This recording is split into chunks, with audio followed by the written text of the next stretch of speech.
सतनाम करता पुरख निर्भव निर्वैर अकाल मूरत अजूनी सैभं गुरु प्रसाद।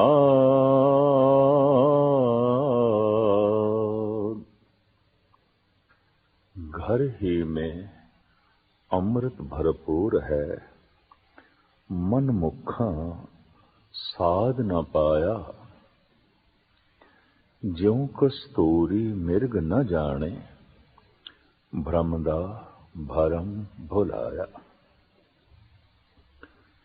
मनुख दे प्राणां विच जिहड़ी परबल प्यास है वो जीवन दी है, सदैवी जीवन दी है।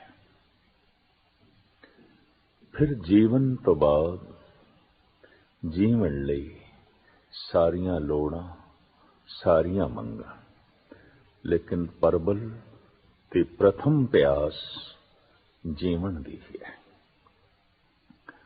भय भी केवल मौत दा ही है, और कोई भय नहीं। जिथे भी मनुख भयभीत होवे, समझ लो कुछ ना कुछ इस दे खत्म होने वाला है या खत्म होने की संभावना। भय उसे दा ही है। चाहत लालसा जीवन दी और परबल भय मौत दा। जे भारत दे सनातन चिंतन नूं वेखीए, उपनिषदां दे ऋषियां नूं वेखीए, पुराणिक प्रसंगां नूं देखीए, तो जीवन दा दाता विष्णु, मौत दे देण वाला शिव जी। ब्रह्मे ने संसार बनाया, उदा कोई मंदिर नहीं, बन गया संसार सो बन गया, जन्म हो गया सो हो गया। हुण ते लालसा जीवन दी ते भय मौत दा, तो सारे देश विच विष्णु की पूजा, शिव जी की पूजा हिंदू जगत दे विच। विष्णु नाल लक्ष्मी है, जीवन ते जीवन दियां सारियां लोड़ां दी पूर्ति। पर शिव जी दे गले विच ते फनीर नाग ने, मुर्दियां दी खोपड़ियां दी माला है। शमशान घाट दा शिव जी दा वसेवा है। मौत दा देवता शमशान नाल संबंधित है। जीवन दा देवता लक्ष्मी नाल, पदार्थां नाल संबंधित है। एक प्रतीक है। लालसा परबल जीवन दी है, भय परबल मौत दा है। जीवन दे देवते दी पूजा इस वास्ते जीवन बनिया रहे, बनिया रहे, बनिया रहे। मौत दे देवते दी पूजा इस वास्ते कि कम से कम मौत साडे घर ना आवे। एक दी पूजा इस वास्ते तू साडे घर आ, क्योंकि उस नाल लक्ष्मी है। एक दी पूजा इस वास्ते कम से कम तू साडा घर छोड़ दें, क्योंकि तेरे गले विच सप ने, मुर्दियां दी खोपड़ी है, और तेरा वसेबा शमशान दा है। बहुत सुंदर ये प्रतीक चुनिया है। मनुख दी कमजोरियां नूं खूब समझिया ते नापिया गया। लालसा जीवन दी है, और भय केवल मौत दा है। मनुख कितना जीवना चाहता है, कितनी जीवन दी लालसा है। गुरु नानक देव जी महाराज ने बड़ा सुंदर चित्रण किया है। जे जुग चारे आर जा, होर दसोणी हो रहे। जे किधरे उम्र चार जुगां दी हो जाए, ਲੱਖਾਂ ਸਾਲ ਦੀ ਹੋ ਜਾਏ ਤੇ ਫਿਰ ਹੋਰ 10 ਗੁਣਾ ਵੱਧ ਹੋ ਜਾਏ, ਹੋਰ 10 ਗੁਣੀ ਹੋਏ। ਸਿਰਫ ਜੀਵਨ ਹੀ ਇਤਨਾ ਲੰਬਾ ਨਾ ਹੋਵੇ, ਨਵਾਂ ਖੰਡਾਂ ਵਿੱਚ ਜਾਣੀਏ, ਨਾਲ ਚਲੇ ਸਭ ਕੋਲ। 9 ਖੰਡ ਪ੍ਰਿਥਵੀ ਵਿੱਚ ਪੂਜਾ ਤੇ ਪ੍ਰਤਿਸ਼ਠਾ ਹੋਵੇ, ਪ੍ਰਤਿਭਾਸ਼ਾਲੀ ਹੋਵੇ, ਜਾਣਿਆ ਜਾਏ, ਸਮਝਿਆ ਜਾਏ, ਪੂਜਿਆ ਜਾਏ। ਸਤਿਕਾਰ ਲਈ ਸਾਰੇ ਪ੍ਰਤਿਸ਼ਠਿਤ ਲੋਕ ਨਾਲ ਚੱਲਣ ਤੇ ਸਨਮਾਨ ਦੇਣ। ਮਹਾਰਾਜ ਨੇ ਮਨੁੱਖ ਦੀ ਇਸ ਮੰਗ ਨੂੰ ਬੜੇ ਸੋਹਣੇ ਢੰਗ ਨਾਲ ਸਮਝਿਆ ਤੇ ਬਿਆਨ ਕੀਤਾ ਹੈ। ਨਵਾਂ ਖੰਡਾਂ ਵਿੱਚ ਜਾਣੀਏ, ਨਾਲ ਚਲੇ ਸਭ ਕੋਏ, ਚੰਗਾ ਨਾਮ ਰਖਾਏ ਕੇ, ਜਸ ਕੀ ਰਥ ਜਗ ਲੈ। ਪ੍ਰਾਣਾਂ ਦੇ ਚ ਹੋਰ ਵੀ ਪਿਆਸ ਹੈ, ਸਾਰੇ ਮੈਨੂੰ ਚੰਗਾ ਚੰਗਾ ਕਰਕੇ ਆਖਣ, ਮਹਾਨ ਆਖਣ, ਪੂਜਨ। ਪਰ ਜੇ ਤਿਸ ਨਦਰ ਨਾ ਆਵਈ, ਤਾਂ ਬਾਤ ਨਾ ਪੁੱਛੇਗੇ। ਜੇ 9 ਖੰਡ ਪ੍ਰਿਥਵੀ ਦੇ ਮਨੁੱਖਾਂ ਦੀ ਨਿਗਾਹ ਦੇ ਥੱਲੇ ਵੀ ਕੋਈ ਆ ਜਾਏ, ਲੱਖਾਂ ਸਾਲ ਦੀ ਉਸ ਦੀ ਆਯੂ ਹੋ ਜਾਏ, ਜੇ ਪ੍ਰਮਾਤਮਾ ਦੀ ਨਿਗਾਹ ਦੇ ਥੱਲੇ ਨਹੀਂ ਆਇਆ ਤਾਂ ਕੁਛ ਵੀ ਨਹੀਂ, ਕੁਛ ਵੀ ਨਹੀਂ, ਕੁਛ ਵੀ ਨਹੀਂ। ਦਰਅਸਲ ਲੰਬੇ ਜੀਵਨ ਦੀ ਲਾਲਸਾ ਤੇ ਭੈ ਮੌਤ ਦਾ ਬਸ ਇਨ੍ਹਾਂ ਹੀ ਦੋਹਾਂ ਉਲਝਣਾਂ ਵਿੱਚ ਮਨੁੱਖ ਦਾ ਜੀਵਨ ਬਤੀਤ ਹੁੰਦਾ ਹੈ, ਔਰ ਬਾਰ-ਬਾਰ ਬਤੀਤ ਹੁੰਦਾ ਹੈ, ਬਾਰ-ਬਾਰ ਜੰਮਦਾ ਹੈ। ਜੀਵਨ ਦੀ ਲਾਲਸਾ ਤੇ ਮਰਨ ਦੇ ਭੈ ਵਿੱਚ ਇੱਕ ਦਿਨ ਮਰ ਜਾਂਦਾ ਹੈ, ਖਤਮ ਹੋ ਜਾਂਦਾ ਹੈ। ਆਦਿ ਕਾਲ ਤੋਂ ਮਨੁੱਖ ਦੀ ਤਲਾਸ਼ ਰਹੀ ਹੈ ਅੰਮ੍ਰਿਤ ਦੀ, ਅੰਮ੍ਰਿਤ ਮ੍ਰਿਤਿਉ ਤੋਂ ਰਹਿਤ, ਜਿਸ ਵਿੱਚ ਮੌਤ ਨਹੀਂ। ਕੋਈ ਐਸੀ ਔਸ਼ਧੀ, ਕੋਈ ਐਸਾ ਜਲ, ਕੋਈ ਐਸੀ ਜੜੀ ਬੂਟੀ, ਕੋਈ ਐਸੀ ਸੌਗਾਤ ਕਿਧਰੋਂ ਪ੍ਰਾਪਤ ਹੋਵੇ ਜਿਸ ਨਾਲ ਮੌਤ ਨਾ ਆਵੇ। ਅੰਮ੍ਰਿਤ ਜੀਵਨ ਮ੍ਰਿਤੂ ਤੋਂ ਰਹਿਤ ਹੋ ਜਾਏ, ਜੀਵਨ ਅੰਮ੍ਰਿਤ ਹੋ ਜਾਏ। ਹਰ ਮਨੁੱਖ ਜੀਵਨ ਨੂੰ ਅੰਮ੍ਰਿਤ ਬਣਾਉਣਾ ਚਾਹੁੰਦਾ ਹੈ, ਔਰ ਹਰ ਮਨੁੱਖ ਹੀ ਕਿਉਂ, ਮੌਤ ਤੇ ਪਸ਼ੂ ਪਕਸ਼ੀਆਂ ਨੂੰ ਵੀ ਨਹੀਂ ਚਾਹੀਦੀ। ਉਹਨਾਂ ਦੇ ਅੰਦਰ ਵੀ ਭੈ ਤੇ ਸਿਰਫ ਇਸੇ ਦਾ ਹੀ ਹੈ। ਜੀਵਨ ਦੀ ਲਾਲਸਾ ਜੀਵਾਂ ਦੇ ਵਿੱਚ ਬੜੀ ਪ੍ਰਬਲ ਦਿਖਾਈ ਦਿੰਦੀ। ਅੰਮ੍ਰਿਤ ਦੀ ਚਾਹਤ, ਅੰਮ੍ਰਿਤ ਦੀ ਮੰਗ ਪ੍ਰਥਮ ਮੰਗ ਹੈ, ਸਿਰਮੌਰ ਮੰਗ ਹੈ, ਪ੍ਰਬਲ ਮੰਗ ਹੈ।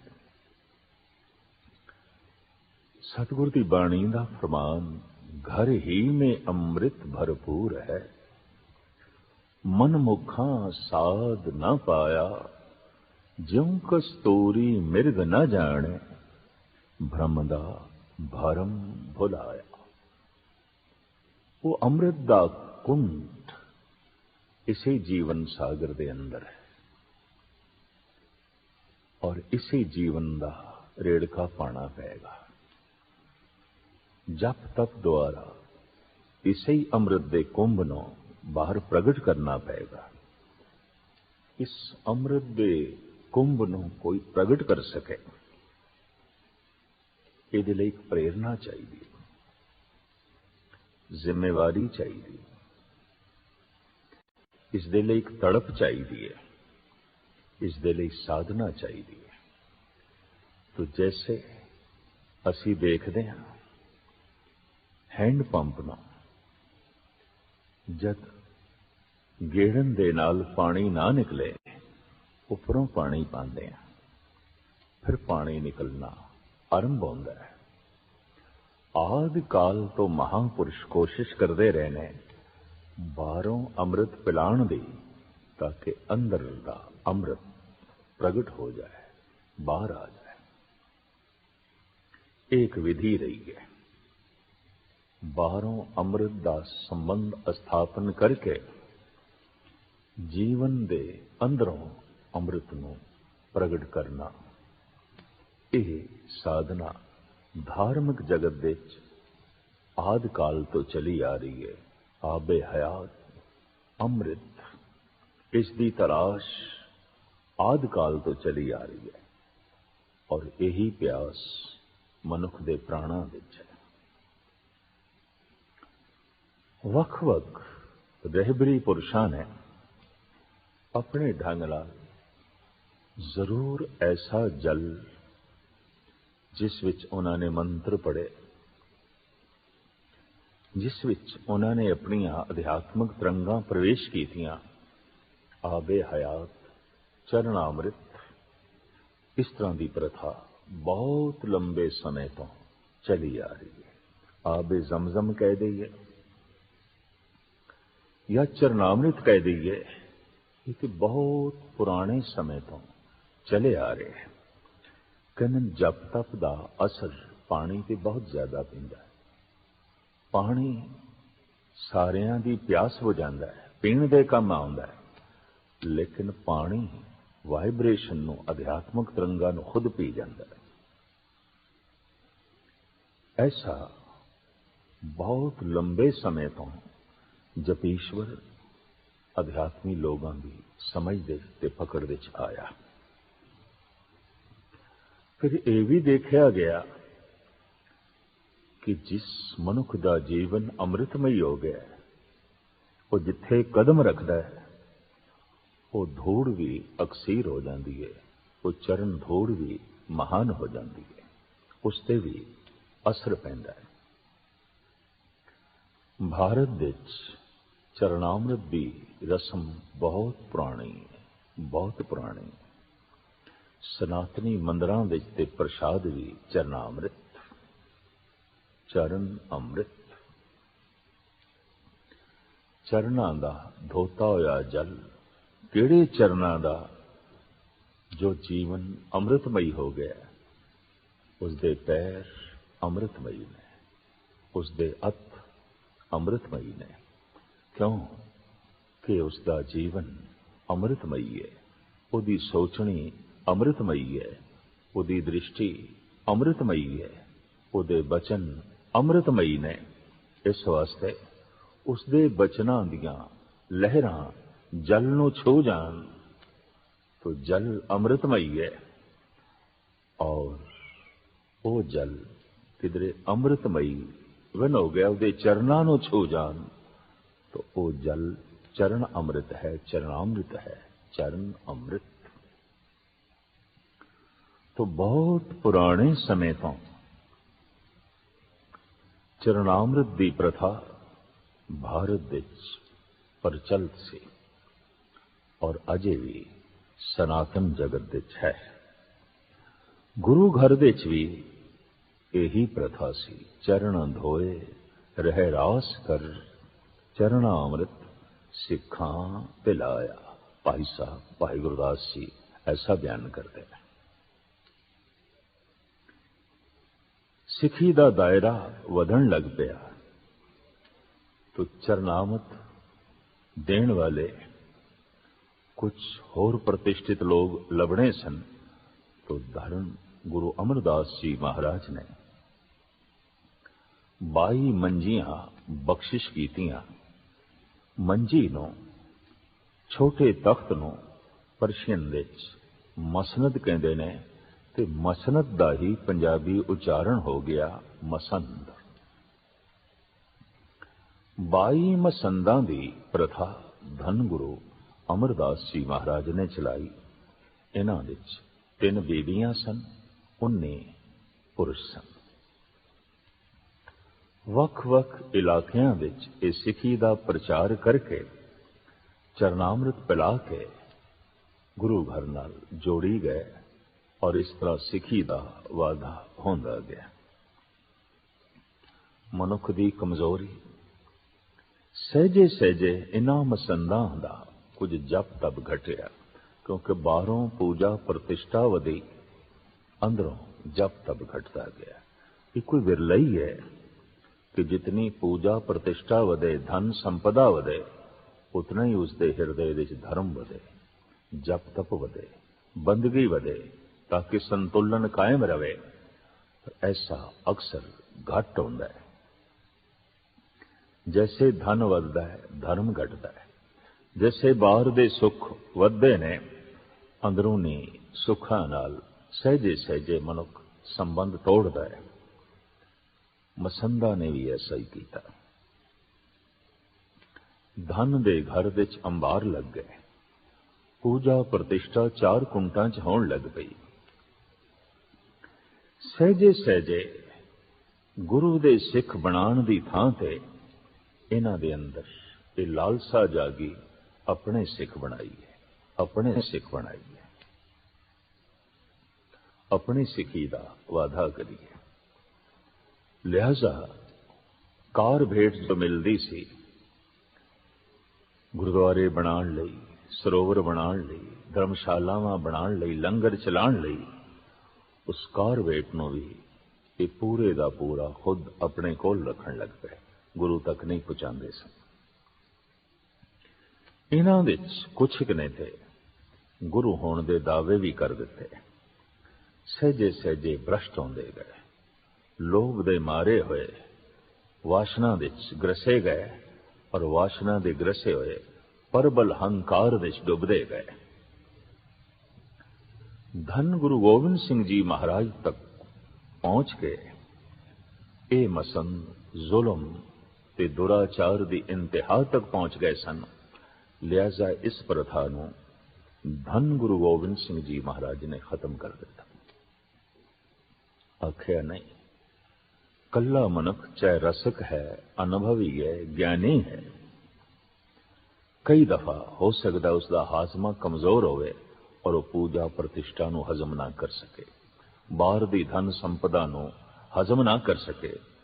असी हुण भी देखते हैं जगत विच कोई मनुख मेहनत करके धन कमा के लैंदा है, लेकिन धन की सही वरतों, धन की हिफाजत और धन का विस्तार, धन की वरतों किसी किसी नूं जो है आउंदी है।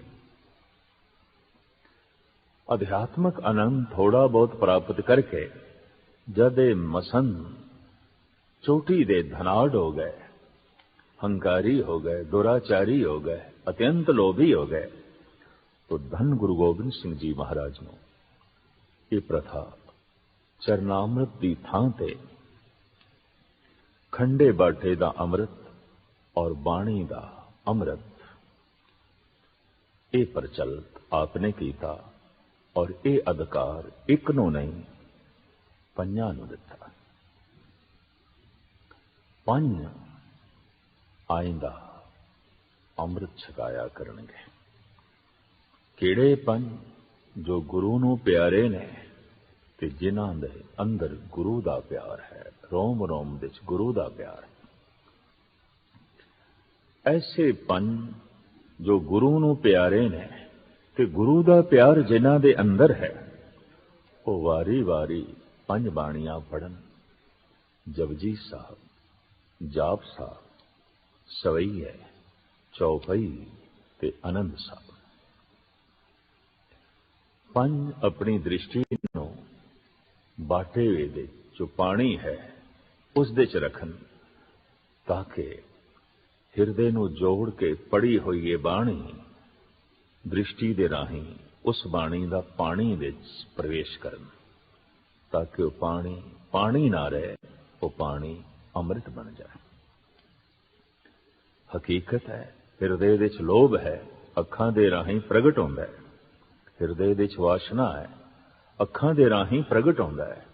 हिरदे विच परबल हंकार है, अखां राही प्रगट होंदा है। और हिरदे विच वसी हुई बाणी होवे तो ये बाणी दा अमृत अखां दे राही बाहर प्रगट होंदा है। और उस अख नूं अगर एक टिक पानी विच रखिया जाए तो बाणी दा वो अमृत अखां दे राही पानी विच प्रवेश कर जाता है। इस तरह पंज प्यारे पंज बाणियां नूं पढ़ के अमृत नूं गुरु विधि अनुसार तैयार करते हैं। ਇਹ ਪ੍ਰਥਾ ਧੰਨ ਗੁਰੂ ਗੋਬਿੰਦ ਸਿੰਘ ਜੀ ਮਹਾਰਾਜ ਨੇ ਚਲਾਈ। ਵਿੱਚ ਖੰਡਾ ਨਾਲ ਫੇਰੀ ਜਾਣਾ। ਖੰਡਾ ਸ਼ਕਤੀ ਦਾ ਪ੍ਰਤੀਕ ਹੈ। ਜਿਸ ਸ਼ਕਤੀ ਤੋਂ ਹੀ ਸਾਰਾ ਸੰਸਾਰ ਪੈਦਾ ਹੋਇਆ। ਖੰਡਾ ਪ੍ਰਥਮੇ ਸਾਜ ਕੇ ਜਿਨ ਸਭ ਸੰਸਾਰ ਉਪਾਇਆ, ਬ੍ਰਹਮਾ ਵਿਸ਼ਨ ਮਹੇਸ਼ ਸਾਜ, ਉਤਪਤੀ ਦਾ ਖੇਲ ਰਚਾਏ ਬਣਾਇਆ। ਧੰਨ ਗੁਰੂ ਗੋਬਿੰਦ ਸਿੰਘ ਜੀ ਮਹਾਰਾਜ ਦੇ ਬੋਲ, ਇਹ ਸਭ ਕੁਝ ਪਸਾਰਾ ਖੰਡੇ ਤੋਂ ਹੋਇਆ, ਸ਼ਕਤੀ ਤੋਂ ਹੋਇਆ। ਖੰਡਾ ਸ਼ਕਤੀ ਦਾ ਪ੍ਰਤੀਕ, ਉਸੇ ਤੋਂ ਬਾਣੀ ਆਈ ਹੈ, ਉਸੇ ਤੋਂ ਸੰਸਾਰ ਆਇਆ ਹੈ, ਉਸੇ ਤੋਂ ਅੰਮ੍ਰਿਤ ਆਇਆ ਹੈ। ਇਸ ਤਰ੍ਹਾਂ ਬਾਣੀ ਦੇ ਰਾਹੀਂ ਪਾਣੀ ਵਿੱਚ ਸ਼ਕਤੀ ਦਾ ਪ੍ਰਵੇਸ਼, ਪਰਮਾਤਮਾ ਦਾ ਪ੍ਰਵੇਸ਼, ਉਸਦੇ ਰਸ ਦਾ ਪ੍ਰਵੇਸ਼। ਪੰਜ ਪਿਆਰੇ ਫਿਰ ਅਗਾਂਹ ਚੱਲ ਕੇ ਇਸ ਨੂੰ ਛਕਾਉਂਦੇ ਨੇ ਜੋ ਅਬਲਾਸ਼ੀ ਨੇ, ਜਿਨ੍ਹਾਂ ਦੇ ਅੰਦਰ ਅੰਮ੍ਰਿਤ ਦੀ ਤੜਪ ਪੈਦਾ ਹੋਈ ਹੈ। ਇਹ ਇਸ ਤਰ੍ਹਾਂ ਹੈ ਜਿਵੇਂ ਕਿਸੇ ਬੱਚੇ ਨੇ ਸਕੂਲ ਵਿੱਚ ਦਾਖਲਾ ਲੈਣਾ ਹੈ ਤਾਂ ਉਸ ਨੂੰ ਸਕੂਲ ਦੀ ਯੂਨੀਫਾਰਮ ਪਹਿਨਣੀ ਪੈਂਦੀ ਹੈ, ਦਾਖਲਾ ਲੈਣਾ ਪੈਂਦਾ ਹੈ, ਐਡਮਿਸ਼ਨ ਫੀਸ ਵੀ ਦੇਣੀ ਪੈਂਦੀ ਹੈ, ਦਾਖਲਾ ਫੀਸ ਵੀ ਦੇਣਾ ਪੈਂਦਾ ਹੈ। ਸ਼ੁਰੂਆਤ ਵਿੱਚ ਧੰਨ ਗੁਰੂ ਗੋਬਿੰਦ ਸਿੰਘ ਜੀ ਮਹਾਰਾਜ ਨੇ ਫੀਸ ਸੀਸ ਦੀ ਮੰਗੀ ਸੀ, ਸਿਰ ਦੇ। ਵਿਸਾਖੀ ਵਾਲੇ ਦਿਨ ਖੁਸ਼ਕਿਸਮਤੀ ਸਹਿਜੇ ਸਹਿਜੇ ਪੰਜ ਤਿਆਰ ਹੋ ਗਏ ਇਹ ਫੀਸ ਦੇਣ ਨੂੰ। ਤੇ ਇਹ ਸੀਸ, हे ਗੁਰਦੇਵ, ਜਿਸ ਦਿਨ ਤੁਹਾਡੇ ਚਰਨਾਂ ਤੇ ਰੱਖਿਆ ਸੀ, ਅਸੀਂ ਉਸ ਦਿਨ ਦਾ ਹੀ ਸਮਝ ਲਿਆ ਸੀ ਤੁਹਾਡਾ ਹੈ, ਤੁਹਾਡਾ ਹੈ, ਤੁਹਾਡਾ ਹੈ। ਇਸ ਤੋਂ ਬਾਅਦ ਜਦ ਪੰਜ ਪਿਆਰਿਆਂ ਨੇ ਇਹ ਪ੍ਰਥਾ ਚਲਾਈ ਧੰਨ ਗੁਰੂ ਗੋਬਿੰਦ ਸਿੰਘ ਜੀ ਮਹਾਰਾਜ ਦੇ ਹੁਕਮ ਦੇ ਮੁਤਾਬਕ, ਤਾਂ ਇੱਥੇ ਵੀ ਭਾਵ ਉਹੀ ਰੱਖਣਾ ਹੈ, ਸੀਸ ਗੁਰੂ ਦਾ ਹੈ। ਇਸ ਵਾਸਤੇ ਜਦ ਸੀਸ ਗੁਰੂ ਦਾ ਹੈ ਤਾਂ ਸੀਸ ਗੁਰੂ ਵਰਗਾ ਹੋਵੇ, ਇਸ ਵਿੱਚ ਸੋਚਣੀ ਪ੍ਰਮਾਤਮਾ ਦੀ, ਇਹਦਾ ਸਰੂਪ ਗੁਰੂ ਵਰਗਾ। ਇਸ ਤਰ੍ਹਾਂ ਗੁਰੂ ਘਰ ਵਿੱਚ ਚਰਨਾਮਤ ਦੀ ਥਾਂ ਤੇ ਖੰਡੇ ਬਾਟੇ ਦੀ, ਅੰਮ੍ਰਿਤ ਦੀ ਜੋ ਹੈ ਪ੍ਰਥਾ ਚਲੀ, ਔਰ ਇਹ ਧੰਨ ਗੁਰੂ ਗੋਬਿੰਦ ਸਿੰਘ ਜੀ ਮਹਾਰਾਜ ਨੇ ਜੋ ਹੈ ਚਲਾਈ। ਲੇਕਿਨ ਜਦੋਂ ਆਪਨੇ ਪ੍ਰਥਾ ਤਿਆਰ ਕੀਤੀ तो देखना भी चाया कि वाकई ये हुण सिंह अगे सिंह सजा सकणगे, अमृत छका सकणगे। तो जैसे एक उस्ताद बच्चों नूं पढ़ाउण लई खुद पढ़दा है, पहले खुद पहाड़े पढ़दा है, नाल बच्चों नूं पढ़ाई जांदा है। फिर ऐसा है बच्चों नूं कहंदा है हुण तुसीं सुणाओ, मैं सुनना। पहले आप वक्ता होंदा है, बच्चे श्रोता होंदे ने, फिर बच्चे वक्ता बनते हैं, उस्ताद श्रोता बनता है। ये देखने लई कि वाकई बच्चा निपुण हो गया। छकाया पहले अमृतमयी गुरु गोबिंद सिंह जी महाराज ने अमृत, और इस तरह पंज प्यारे तैयार किए। फिर देखना चाहा वाकई ये प्यार नाल भर गए ने, ये महान हो गए ने, और जो कार्य मैं चाहना इसनूं वे कर सकणगे। तो आखिया हुण मैनू अमृत छकाओ। तुसी मैनू सीस भेंट कीता सी, मैं सरबंस भेंट करांगा, मैं सब कुछ भेंट करांगा। मोह ग्रह में मन ते तन ते धन लो सिर है, सब ही इन ही को। मेरे घर विच मन करके तन करके धन करके जो कुछ भी है सब कुछ थोड़ा, सब कुछ थोड़ा। और जब पंजा ने अमृत छकाया है, गुरु गोबिंद सिंह जी महाराज की मंग बड़े सुंदर बोल ने ग्रंथ विच। सतगुर इन्हां पंजां कोल अमृत दी दात मंगते हैं। पंजा नूं साफ कहंदे ने, सिख सो रहत पंच जो मिले, मम स्वरूप सो जानो भले, सिख पंचों में मेरो वासा, पूर्ण करो धरो जय आसा। इन्हां पंजां विच मेरी झलक है। ये पंजां दा स्वरूप मेरा ही स्वरूप है। इन्हां विच ते मेरे विच कोई भेद नहीं रहा। धन गुरु गोबिंद सिंह जी महाराज इन्हां पंजां कोल अमृत दी दात मंगदे ने। अब अमृत छकाओ जैसे तुम लीन हो। जिस तरह ये अमृत लैणे ने गुरु नानक पासों प्राप्त किया सी, इस तरह मैं थोड़े कोलों प्राप्त करना है। और वाकई जद पंजा ने छकाया, सतगुर प्रसन्न होए। हाँ, तुसी संपन्न हो गए, वाकई तैयार हो गए, और तुसी सिखी दा सही प्रचार कर सकोगे। वाकई जो गुरु नूं प्यारे ने ते गुरु दा प्यार जिन्हां दे रोम रोम दे च है, वही अमृत छका सकते हैं और वही विधि पूर्वक गुरु नाल जो है जोड़ सकते हैं। धन गुरु गोबिंद सिंह जी महाराज की जिस ते बख्शिश है, प्यार नाल भरिया होया हिरदा है, वो गुरु दा प्यारा है। अमृत छक के उदी दृष्टि अमृतमयी हो जाती है, उसके बोल अमृतमयी हो जाते हैं, उसका जीवन अमृतमयी हो जाता है। क्योंकि अमृत छकदे हाँ उसनों रहत बहत धारण करनी पैंदी है। उस रहत की जो व्याख्या है वो इस प्रकार है। रहनी रहे सोई सिख मेरा, ओ साहिब मैं उसका चेरा। धन गुरु गोबिंद सिंह जी महाराज का हुक्म, रहत प्यारी मुझको सिख प्यारा ना। दरअसल सिख का स्वरूप ही तां बनता है जे उस कोल रहनी होवे। रहनी दो तरह की, मानसिक ते शरीरक।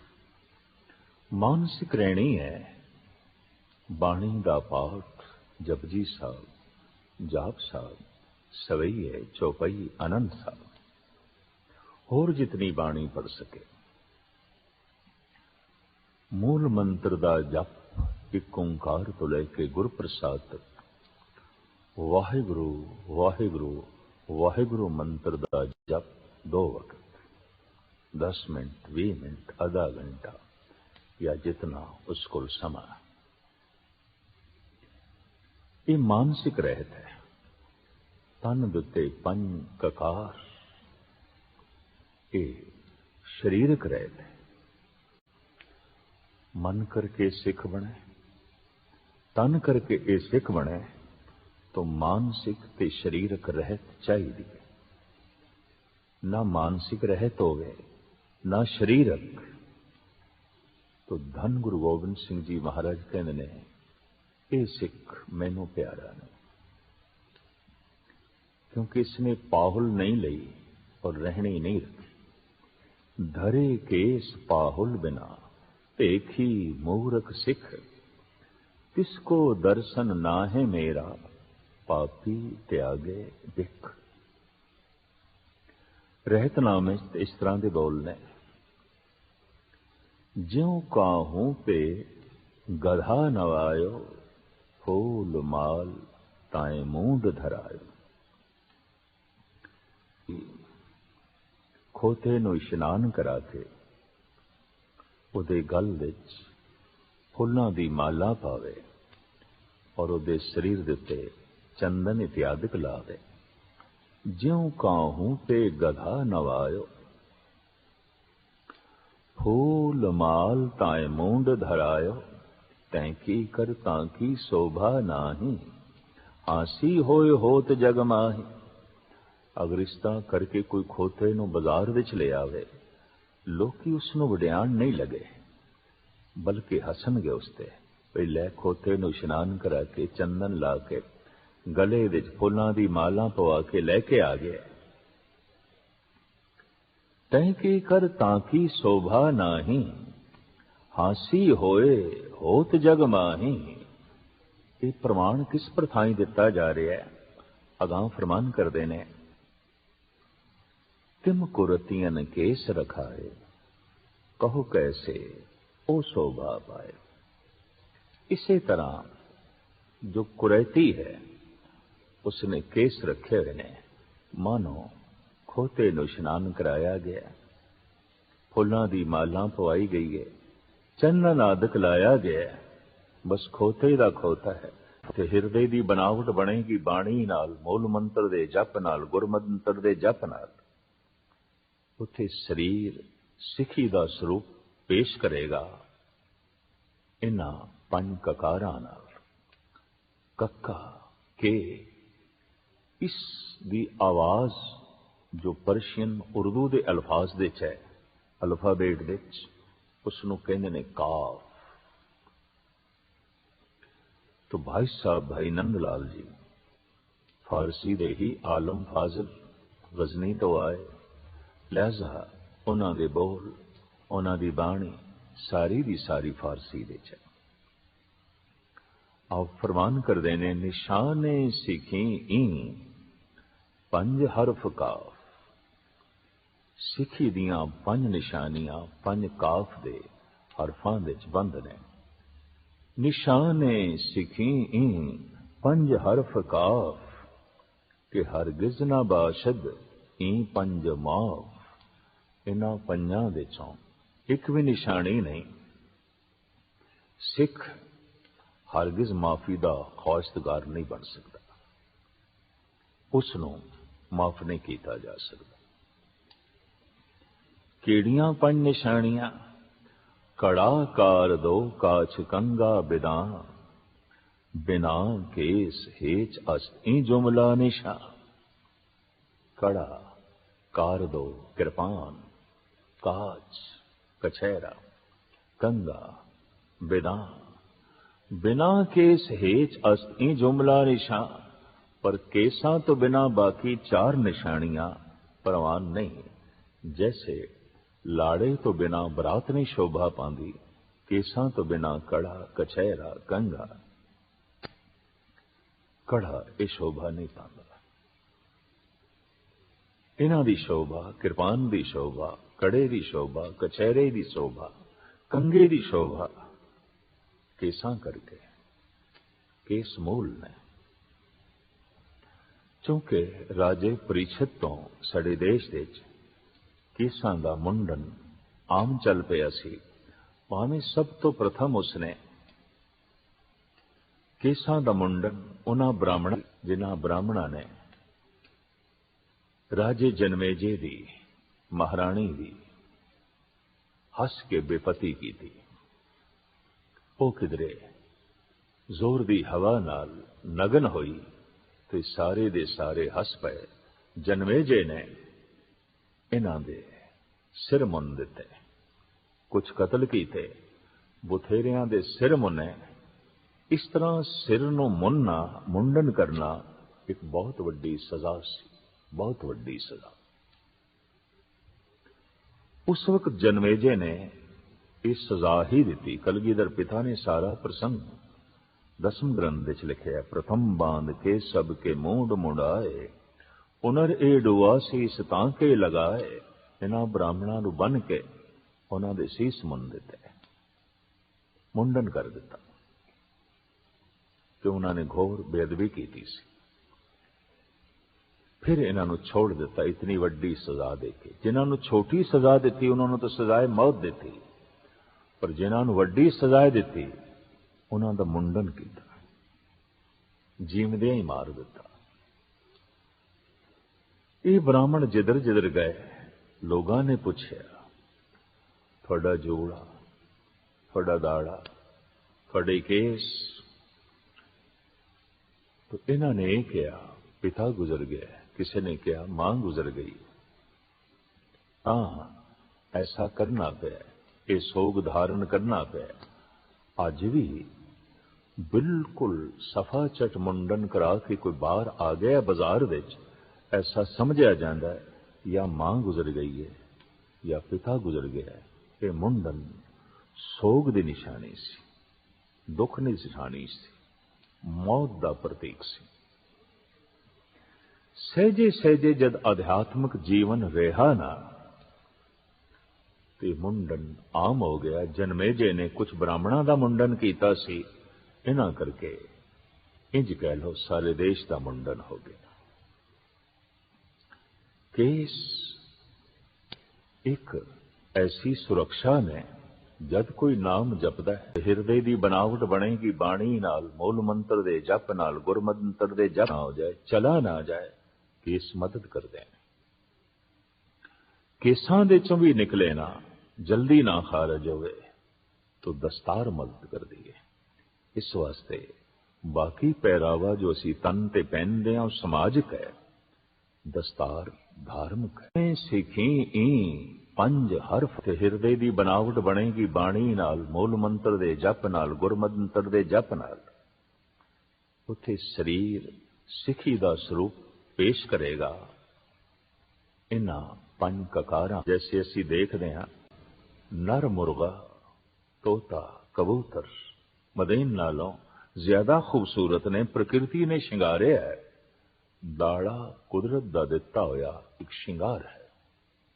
इस वास्ते आदि काल तो पुरुष की शिंगार विच रुचि नहीं रही, स्त्री की ही शिंगार विच रुचि रही, क्योंकि उसने पुरुष का मुखड़ा शिंगारिया होया वेख्या। तो इत्थों प्रेरित होकर उसने अपना मुखड़ा भी अपने ढंग नाल संवारना, शिंगारना आरंभ किया। इसनूं ते मनो विज्ञानिक भी तस्लीम करते हैं। खैर, दुनिया का सब तो खूबसूरत पुरुष अगर कोई है तो दाड़े केस वाला है, ऐसा अज दे कुछ विचारक भी मनते हैं। तो सीस दे ए केस रहतां विच सिरमौर रहत ने ऋषि मुनिया की रूपरेखा। कड़ा सरबलो हर वक्त बदन नूं छूंदा रहे, इस नाल शरीर की अरोगता ते रहिंदी है, लेकिन खला विच जो अनंत बेशुमार मलीन रूहां घुम रही ने, उन्हां तो भी बचाव होंदा है। कई कोट भूत प्रेत सूकर मिर्गाज। तांत्रिक योगा खास करके काला तांत्रिक, इसका उस पुरुष उत्ते कोई असर नहीं जिसने अपने हाथ विच कड़ा पहने होया है। अज ते असीं देखते हैं अनुमति भी है, अपने छोटे छोटे बच्चों को कड़ा पहनाते हैं ताकि किसी तंत्र विधि का या किसी रूह का परछावा इन्हां ते ना पवे। अज ते नवजायद बच्चे, नवे जन्मे बच्चों लई मावां कड़े मंगदियां ने, अनुमति है। ऐसा दिखाई दे रहा है कि सहजे सहजे शायद सारी दुनिया इस कड़े नूं धारण कर लवे। कड़ा दाएं हथ विच पाया जाता है। किसी भी काम नूं करन लगिया दायां हथ अगे आउंदा है। एक कड़ा प्रतीक है, तू गुरु दा सिख है और तेरे हाथ विच गुरु दी दित्ती हुई ये निशानी है। इस वास्ते तेरे हाथ कदी गलत काम नूं नहीं पैने चाहिए। तो अमृत पीता है, अमृत छकिया है, लिहाजा तेरे इस हाथ विच शराब की बोतल ना हो।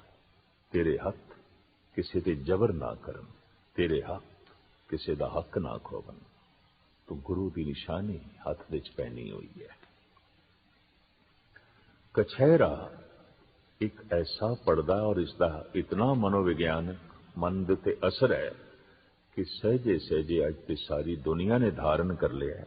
भावें ਉਹ रूप ना होवे जो कलगीधर ने सानू दिता है, पर कुछ ना कुछ शहरे दी बनावट जैसा ही कचहरा सारी दुनिया ने अज धारण कर लिया है और इसनू शरीर दी और मन दी एक खास लोड़ समझ लिया गया। कंघा केसां दी सफाई लई ते है, लेकिन इस दे नाल जप तप करन तो बाद जो थोड़ी जियां दिमागी थकावट या शरीरक थकावट हो सकती है, इस कंघे दे बार बार सिर ते फेरन नाल मस्तक हौला हो जाता है और थकावट दूर हो जाती है और नाले केस संवर जाते हैं। किरपान ठीक है, अज हाइड्रोजन बम तो भी मनुख अगे लंघे और कुछ तर्कशील ऐसा कहते हैं कि इस एटम बम हाइड्रोजन बम के जमाने ये निक्की जी किरपान की मैंने रख दी है जो सिख जगत ने पहनी हुई है, जो कलगीधर ने दिती है और पहनना लाजमी करार देता है। दरअसल ये किरपान एक प्रतीक है, मन दे ते इसदा असर है कि तू केवल संत नहीं सिपाही भी है। केस संत दा स्वरूप पेश करते हैं, किरपान सिपाही दा रूप पेश करती है। इस तरह धन गुरु गोबिंद सिंह जी महाराज ने मनुख नूं संत सिपाही बनाया। गुरु नानक देव जी महाराज तो लेके धन गुरु तेग बहादुर साहब जी महाराज तक यतनशील रहे मनुख नूं संत बनाने विच। इसे संत नूं धन गुरु गोबिंद सिंह जी महाराज ने सिपाही बनाया। जद कोई संत सिपाही बनता है, उसके हथों मजलूम की रक्षा होती है, मुल्क की तामीर होती है, कमजोरां की उसारी होती है। और जद कोई केवल सिपाही है, संत नहीं, उसके हथ मजलूमां की गर्दन कटते हैं।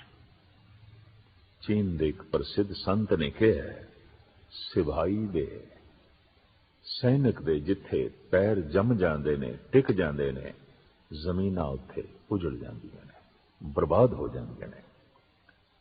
सिपाही दे कदम बर्बादियां नूं जन्म देंदे ने बर्बादियां। अगर सिपाही संत पहले है तो उहदे कदमां नाल तामीर होंदी है मनुखता दी, उहदे कदमां नाल धरती जरखैज होंदी है। ठीक आख्या चीनी संत कन्फ्यूशियस ने कि जिथे रुक जाते ने सैनिक दे पैर, सिपाही दे पैर, उत्थे कंडे ही कंडे रह जाते हैं, उजाड़ ही उजाड़ रह जाता है, बर्बादियां ही बर्बादियां जन्म लैंदियां ने। पर जिथे वो सिपाही जो संत पहले है, उहदे कदमां दे राही तामीर होंदी है, उहदे हत्थां दे राही उसारी होंदी है और धरती हरी भरी होंदी है। मनुख नूं इंसाफ मिलता है, कमजोर दी रक्षा होंदी है और जालिम दे पैर रुकते हैं। तो इस तरह धन गुरु गोबिंद सिंह जी महाराज ने संत नूं सिपाही बनाया और सिपाही दा प्रतीक है शस्त्र। तो शस्त्र पहना दिता। किरपान इस वास्ते पहननी है कि इस छोटी जी किरपान नाल कोई मैदानी जंग विच लड़ना नहीं, पर यह छोटी जी किरपान एहसास करांदी रहे कि असीं सिपाही हां। और इस तरह का अंदर वीर रस बनिया रहे तो फिर मनुख अपनी भी रक्षा कर सकता है, कौम की भी रक्षा कर सकता है, देश की भी रक्षा कर सकता है और किसी तरह का भी कोई हथियार होवे उस नाल रक्षा करेगा। लेकिन सिपाही होने का भाव ते बनिया रहे, अंदर वीर रस ते बनिया रहे, वो तां ही हो सकता है कि हर वक्त मनुख ने कोई शस्त्र पहने होवे। तो इस तरह किरपान पहनण दी धारण करन दी सानू ताकीद की गई। भाई साहब भाई नंद लाल कहने निशाने सीखी ई पंज हरफ काफ कि हरगिज ना बाशद ई पंज माफ कड़ाकार दो काच कंगा बिना बिना केस हेच अस्त ई जुमला निशान। अज दे साइंस युग दे विज्ञानक युग दे तरक खड़ी होंदी है कि नाखून कटदे हो ये भी प्राकृतिक ने ते की होया अगर केस कट्टे जा रहे हैं, की होया अगर केसां दा मुंडन है। आखिर नाखूनां दा भी तो मुंडन करदे ही हैं। नाखूनां दा वो हिस्सा कटिया जांदा है जो मुर्दा ने मर चुके ने।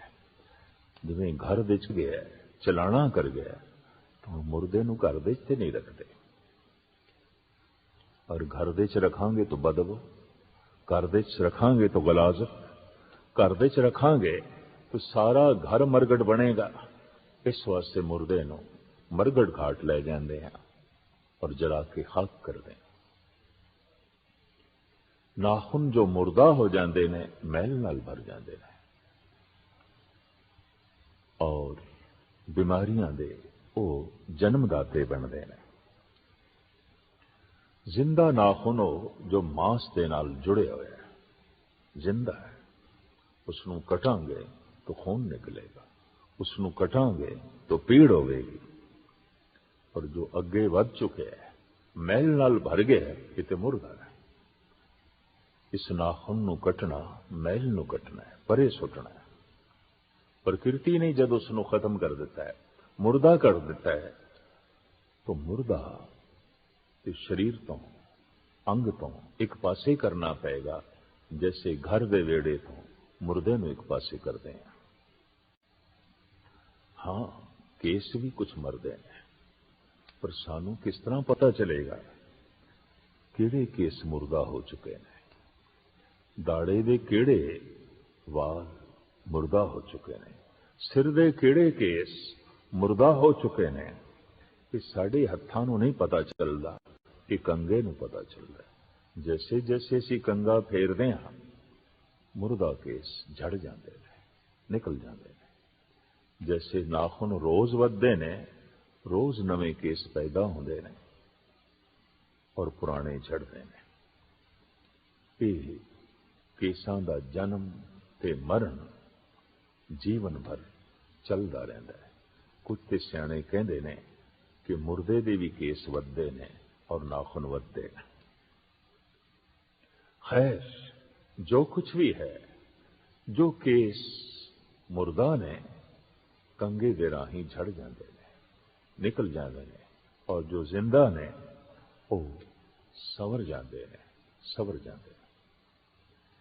प्रकृति केसां नूं एक सीमा तक रखती है, चाहे वो मुखड़े दे ने चाहे वो सिर दे ने। असीं देखदे हां जो केसां दा मुंडन करदे ने आखिरी दवां तक केस उन्हां दे वधदे ने। दाड़ा मुनिया चौथे पंजवें दिन फिर दाड़ा आ गया, फिर मुनिया चौथे पंजवें दिन फिर आ गया। लेकिन इस मुंडन नूं कोई छोड़ देवे तो दाढ़ी एक सीमा ते आके रुक जाती है और जीवन भर उत्थे ही जो है रुकी रहिंदी है, उस तो अगे जो है नहीं जाती। केस भावें नवें जन्म दे रहिंदे ने, मुर्दा झड़दे रहिंदे ने, लेकिन लंबाई एक सीमा तक ही आखिरी दमा तक जो है रहिंदी है। प्रकृति ने इस तरह नाप तोल के हर एक नूं जो है केस दिते हुए ने।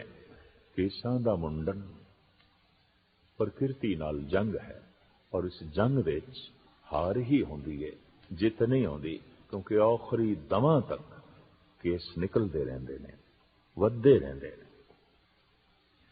जैसे जैसे सिर विच आत्म ज्योति खत्म होंदी गई, नाम अभ्यास खत्म होंदा गया, केसां दी कदर भी घटदी गई। अज भी असीं देखदे हां कि रामलीला विच राम पेश करना है, स्टेज ते विश्वामित्र नूं पेश करना है, विशिष्ट जी नूं पेश करना है, तो जूड़े भी चाहिए ने, दाड़ियां भी चाहिए ने, और अक्सर बाजार तो नकली जूड़े नकली दाड़ियां खरीद के लियाईਆਂ ਜਾਂਦੀਆਂ ਨੇ। ਅਸੀਂ ਇਸ ਗੱਲ ਦਾ ਮਾਣ ਕਰ ਸਕਦੇ ਹਾਂ कि साडे सिर ते जूड़ा असली है राम वर्गा, साडे मुखड़े ते दाड़ा असली है विश्वामित्र जैसा, विशिष्ट जैसा, अवतारां दा स्वरूप, ऋषि मुनियां दा स्वरूप धन गुरु गोबिंद सिंह जी महाराज ने, धन गुरु नानक देव जी महाराज ने साडी झोली दे च पाया है। हाँ, जद कोई ऋषि होण तो मुनि होण तो संत होण तो थले जांदा है, मनुखता तो थले गिरदा है, तो जब थले ही गिर गए तो फिर हुण केसां दी लोड़ भी नहीं। अज सारी दुनिया विच केसां दा मुंडन है। थोड़ी जिहियां कौम जिसनों असीं सिख कहंदे हां, केस इस कोली दिखाई देंदे ने या कोई थोड़ा जिहा साधु समाज। वैसे बगौर मुताला करिए मोहम्मद साहब केसाधारी सन, हजरत ईसा केसाधारी सन, और इसे तरीके नाल भारत दे तमाम ऋषि मुनि अवतारी पुरुष केसाधारी सन। और सिर्फ केसाधारी नहीं, बहुते अवतारी पुरुष शस्त्रधारी भी सन। जैसे धनुष्मान श्री राम कोल है, जैसे सुदर्शन चक्र श्री कृष्ण कोल है, जैसे तलवार मोहम्मद साहब दे जो है हथ दे च है, और इसे तरीके नाल परशुराम कोल कुलाड़ा है, बरछा है, हनुमान दे कोल गदा है, गधा विष्णु जी कोल भी है। और इस तरीके नाल असीं देखते हैं बहुते अवतारी पुरुष पैगंबरी पुरुष धारी ने केसाधारी ने जैसे जैसे पैगंबरां नूं अवतारां नूं मनना घटदा गया, उन्हां दा सत्कार सन्मान घटदा गया, क्योंकि जितनी मिकदार दे च मनुख दा अहंकार वधदा है उतनी ही मिकदार दे च अवतार दा सत्कार घटदा है। ते जिस दे लई कोई सत्कार नहीं रहा, आदर नहीं रहा, उस दे पिछे चलण दी लोड़ की है। हाँ, कदी कदी नकली राम बन के चलो सामने एक तमाशा कर दिता, नकली जूड़ा सिर ते रख के, नकली दाड़ा मुखड़े ते लगा के इस तरह नकल पेश कर देती। लेकिन ये पेश करना भी इस गल दा सबूत है कि जूड़ा केस इन्हां अवतारी पुरुषां ने धारण कीते हुए सन। और जे इन्हां दी उस जमाने दे च लोड़ सी तो अज भी लोड़ है। अगर अज लोड़ नहीं है तो फिर जूड़े तो बिना ही राम पेश करना चाहिए, दाड़े तो बिना विश्वामित्र ते विशिष्ट नूं स्टेज ते पेश करना चाहिए है। ऋषि मुनियां दा स्वरूप, पैगंबरां दा स्वरूप, गुरु अवतारां दा स्वरूप धन गुरु गोबिंद सिंह जी महाराज ने सानू प्रदान किया, और प्रदान करके साफ आग दिता, खालसा मेरो रूप है खास, खालसे मैं हूं करो निवास। जिवें चंगी औलाद मां बाप दे नाम नूं रोशन कर दी है, तिवें धन गुरु गोबिंद सिंह जी महाराज कहते हैं, ऐ खालसा तेरा जीवन इतना ऊंचा है और तू ऐसा संत स्वरूप बने है, तू मैनू चार चंद ला दिते ने, तू मैनू सजा दिता है। माण नाल सतगुरु इत्थे तक कहते ने, इन्हीं की कृपा के सजे हम हैं, नहीं तो मोह से गरीब करोड़ परे हैं। किसी नूं शक ना पवे कि खुशामद की जा रही है या गल वधा के आखी जा रही है, तो महाराज कहते या में रंच न मिथ्या बाकी, पार ब्रह्म गुरु नानक साखी। मैं पार ब्रह्म गुरु नानक नूं साखी करके कह रहे हैं, साक्षी करके कह रहे हैं, गवाही दे के कह रहे हैं कि तेरे विच ते मेरे विच कोई भेद नहीं, तू मेरा रूप हो गया मन करके तन करके। जब वाकई बाणी हिरदे च प्रवेश कर जाए, रोम रोम दे च प्रवेश कर जाए, तो हिरदा गुरु वर्गा बन गया, और तन दे ते जब ककार धारण कर ले तो तन गुरु वर्गा बन गया। तो गुरु नूं माण नाल कहना पैंदा है, ये मेरा अपना रूप, ये मेरा अपना रूप। और धन गुरु गोबिंद सिंह जी महाराज नूं खालसे दा ਸਤਕਾਰ ਕਰਨਾ ਪੈਂਦਾ ਹੈ। ਖਾਲਸੇ ਨੂੰ ਸੱਜਣ ਕਹਿੰਦੇ ਨੇ, ਮਿੱਤਰ ਕਹਿੰਦੇ ਨੇ, ਗੁਰਪੂਰਾ ਕਰਕੇ ਕਹਿੰਦੇ ਨੇ, ਔਰ ਖਾਲਸੇ ਨੂੰ ਆਪਣਾ ਸਰੂਪ ਕਰਕੇ ਜੋ ਹੈ ਬਿਆਨ ਕਰਦੇ ਨੇ। ਧੰਨ ਗੁਰੂ ਗੋਬਿੰਦ ਸਿੰਘ ਜੀ ਮਹਾਰਾਜ ਦੀ ਇਹ ਅਮਰ ਦੇਨ, ਇਹ ਅਦੁੱਤੀ ਦੇਨ ਸਹਿਜੇ ਸਹਿਜੇ ਅੱਜ ਜਗਤ ਦੇ ਚਰਚਾ ਦਾ ਵਿਸ਼ੇ ਬਣੀ ਹੋਈ ਹੈ। ਲੇਕਿਨ ਸਹਿਜੇ ਸਹਿਜੇ ਸਤਿਗੁਰੂ ਦੀ ਇਸ ਦਾਤ ਨੂੰ ਧਾਰਨ ਕਰਨ ਦਾ ਵੀ ਮਾਹੌਲ ਬਣਨਾ ਆਰੰਭ ਹੋਇਆ ਹੈ। ਔਰ ਇੱਕ ਦਿਨ ਜ਼ਰੂਰ ਐਸਾ ਆਏਗਾ ਕਿ ਧੰਨ ਗੁਰੂ ਗੋਬਿੰਦ ਸਿੰਘ ਜੀ ਮਹਾਰਾਜ ਦੀ ਇਸ ਦੇਨ ਨੂੰ ਅਮਰ ਦੇਨ ਸਮਝ ਕੇ, ਪ੍ਰਕਿਰਤੀ ਦੀ ਦੇਨ ਸਮਝ ਕੇ, ਪ੍ਰਮਾਤਮਾ ਦੀ ਦੇਨ ਸਮਝ ਕੇ ਹਰ ਮਨੁੱਖ ਕਬੂਲ ਕਰੇਗਾ, ਅਪਣਾਏਗਾ। ਅਰਦਾਸ ਹੈ ਉਸ ਪਰਿਪੂਰਨ ਪ੍ਰਮਾਤਮਾ ਦੇ ਚਰਨਾਂ 'ਚ ਕਿ ਧੰਨ ਗੁਰੂ ਗੋਬਿੰਦ ਸਿੰਘ ਜੀ ਮਹਾਰਾਜ ਦੀ ਇਹ ਦਾਤ, ਗੁਰੂ ਨਾਨਕ ਦੀ ਇਹ ਬਖਸ਼ਿਸ਼ ਝੋਲੀ ਵਿੱਚ ਸੰਭਾਲ ਕੇ ਰੱਖ ਸਕੀਏ, ਤਾਂ ਕਿ ਗੁਰੂ ਨਾਨਕ, ਧੰਨ ਗੁਰੂ ਗੋਬਿੰਦ ਸਿੰਘ ਜੀ ਮਹਾਰਾਜ ਸਾਡੇ ਤੇ ਮਾਣ ਕਰ ਸਕਣ ਔਰ ਮਾਣ ਨਾਲ ਕਹਿ ਸਕਣ, ਖਾਲਸਾ ਮੇਰੋ ਰੂਪ ਹੈ ਖਾਸ, ਖਾਲਸੇ ਮੈਂ ਹੂੰ ਕਰੋ ਨਿਵਾਸ। ਮੈਂ ਖਾਲਸੇ ਦੇ ਚਾਂ, ਖਾਲਸਾ ਮੇਰੇ ਵਿੱਚ ਹੈ। ਹੁਣ ਕੋਈ ਭੇਦ ਨਹੀਂ ਰਿਹਾ, ਉਹ ਰੰਚਕ ਮਾਤਰ ਵੀ ਭੇਦ ਨਹੀਂ ਰਿਹਾ। ਜਾਂ ਮੇ ਰੰਚ ਨਾ ਮਿਥਿਆ ਭਾਖੀ, ਪਾਰ ਬ੍ਰਹਮ ਗੁਰੂ ਨਾਨਕ ਸਾਖੀ।